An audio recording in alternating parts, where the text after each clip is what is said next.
Va nihoyat bu voqeaning yakuniy qismiga ham yetib keldik. Bundan xabari yo'qlar uchun bu videolarni ko'rishni maslahat beraman.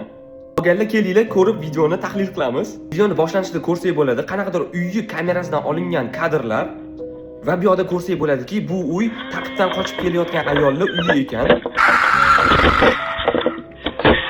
Bu ayol o'zi ham zo'rg'a uyga kirishga ulgurib qoldi.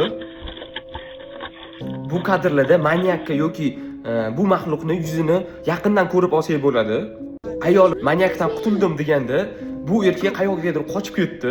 Yo'da hamma va nihoyat undan qutuldi, u ketdi deb o'ylashi mumkin. Yo'da ko'rib turishimiz mumkinki, ayol o'z farzandini bo'lib o'tgan hodisadan keyin tinchlantirishga harakat qilyapti. Lekin to'satdan eshitilgan bu oynani sinishi hammani yana vahimaga soldi.